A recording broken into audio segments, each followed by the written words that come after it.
Following the development of Pokemon Ruby and Sapphire, Gamefreak was already working on both Emerald as well as the Kanto remakes Fire Red and Leaf Green. As both titles were upgrades of former ones, the amount of work needed was far less strenuous than a typical release. This would open the door for famed Pokemon artist Ken Sugimori to develop an entirely new original game. And that game is, of course, Screwbreaker or Vibration Drillero.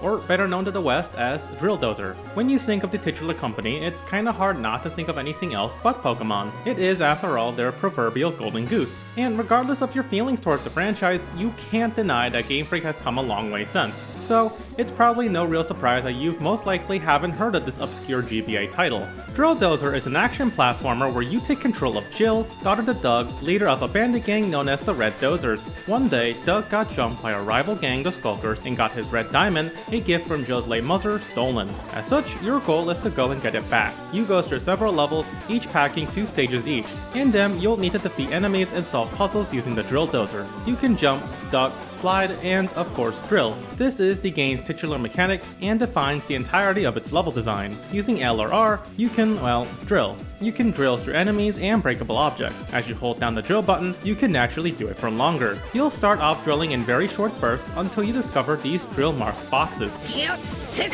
Second and third gear are the Drill Dozer's upgrades, which allow you to drill much longer and then drill indefinitely. This makes up the basic stage progression for every level. You start off at 1, then you naturally find both second and third gears. You'll have to get them either way since the level design makes it clear that you're intended to use them to complete each stage. The controls are a bit on the floaty side, but are pretty solid all things considered. The game doesn't ask you for ultra-precise platforming. Instead, it leans towards mastering the drilling mechanic with new interactable objects and pathways. Difficulty tends to be pretty subjective depending on who you ask, but I think the game does pretty well in delivering a fair experience all the way through. The key is how drilling is used for everything. The start eases you in, then we'll introduce new concepts such as blocks you can bounce off of, tunnels you'll need to drill through, and even both underwater and air stage design. You could just mash the LNR indefinitely, but timing is key for better runs. Let's use those bounce blocks I mentioned as an example. By drilling into them in one direction, you then drill in the opposite to bounce off of it. With the second and third gear, the distance is much greater.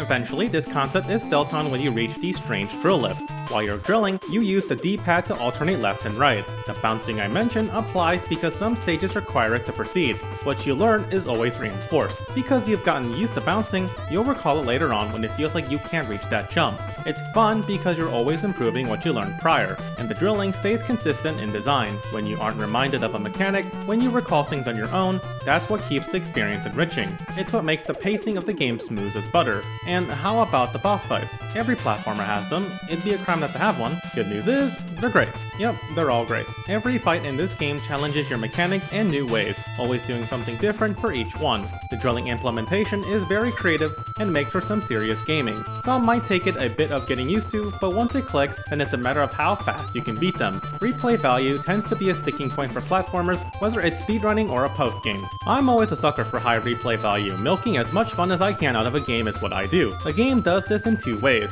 upgrades and treasure. Throughout the game, you'll be collecting chips, the game's currency. You can use these to purchase upgrades to the Drill Dozer such as extra health and the ability to destroy certain blocks you couldn't before. If you ever feel like the game is a bit tough later on, then just get a few more chips and invest in some health. There's always some incentive to actually take care of drilling everything you can. Every stage also has an optional treasure which more so exists as a completion bonus. Today it might seem trivial to collect something that doesn't have much gameplay value, but collecting isn't always about upgrades. It's a sense of accomplishment. Taking what you learned, replaying past levels, getting past blocks you couldn't before, and getting the treasure. Sometimes a collection is a reminder of the hard work you've put into mastering the game. Sure, we have achievements on Steam, but you know you're gonna mostly forget about it. And maybe you do have a visual reminder of it, but having that in-game just feels more special. Feeling is subjective. And you know what else is? Fun.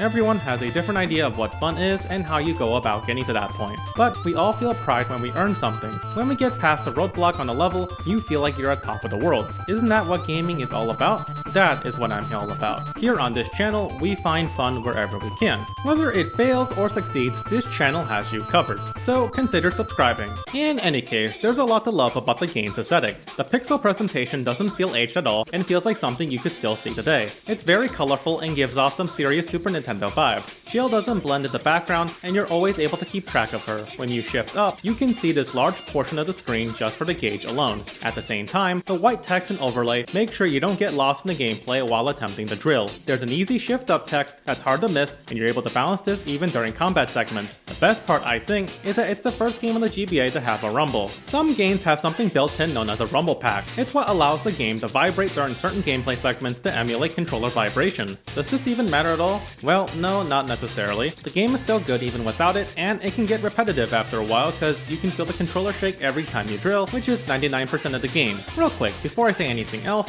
my 8-bit Do Pro controller has rumble. Even playing this on Visual Boy, I still felt it, which is honestly amazing.